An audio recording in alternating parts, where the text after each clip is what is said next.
jump into good trade, bad trade, and Shake, hopefully you can start because you had a bunch of really good trades you called out today. Yeah, I mean, I'll start with the spot short. I put this one on off the open, and this just gave me such a good market read that we didn't really want to move lower. So I mean, my thinking was,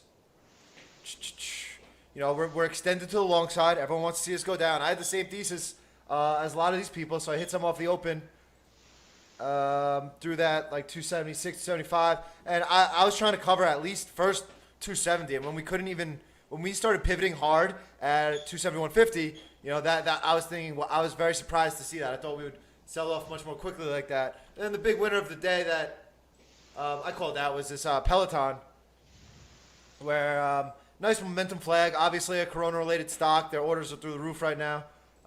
This one has like a 30% short float. So buy through the trigger, and this one was just a really nice breakout. Some other ones, I didn't take this. This Docu was good, I believe. What are some other names that were big on there? The other one was it XLRN? Oh, Acceleron, yeah.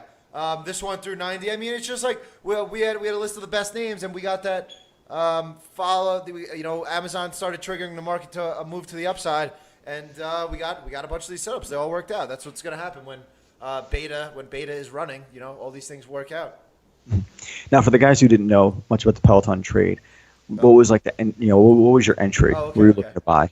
So yeah, I mean, we have a nice daily flag here. Under this 29, we can see this area, and we know this name is heavily shorted. So if it breaks out and it can sustain a breakout, the breakout's a lot more likely to be a lot more dramatic of a move because shorts may have to cover. And if this thing wants to make new all-time highs, I would expect another silly type of move just from shorts having to cover. But nice little daily flag below this 29, and if you look intraday, it's been failing this 29 level over the past week really, really well. So when I saw it break that 29 with some volume, I got really confident in the move, and this thing closed at highs, up like 10% on a day or something. Just looks really good. I only kicked about a third of this one. I think this one has some legs, if you will. Yeah. So and again, the last thing, our big thing was talking about risk reward. So for this trade, for example, Shake was buying 29. The low of the day was 28.5, which is a little bit less than 2% risk. And then stock closed up 13%.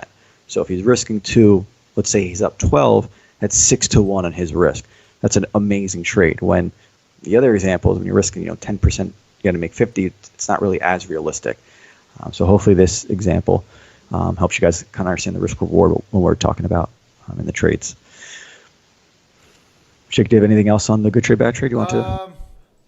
No, I don't think so. I got stopped at a go. I love this go, and it didn't work out. I got stopped out late Friday. So this is where my Corona plays. Bought this one up. Oh, it's not going to show it. Bought this one up through this 35.50 area. I was kicking this day one. I got some off 35.50, and then it put in a pivot at this 35. Tried to buy some more, and I got stopped out late. It was Thursday. Market was closed Friday. So that one was fine. I made a little bit of money on that. Gave some back at the end because didn't want to be a proper nice swing trade. Still looks decent. I'll keep an eye on that one. But yeah, that's all I got. You got anything? Yeah, I have a few. So we'll start with this Dow. Again, the three ones I'll talk about, they're all just Dow 30 names. That's been my focus lately. I had some of this. I bought a little too. Again, with all three of these, the main lesson I learned from this was my thought process going into this drop was trying to buy on the retest of the 2019 lows, along with the SPY and a lot of these major stocks. I unfortunately was a little bit too early on a lot of those, where instead of retesting it, the broader market really shook out that prior low, and with a lot of these names shook them out even further. So I unfortunately didn't get the best price in a lot of these, but given this bounce that we've had, it's been giving me the opportunity to kind of free up some of these more crappier buys in a sense and not lose any money in them. So that was one of them where I bought some at 40. I bought some up through 30 after it kind of got really beat up.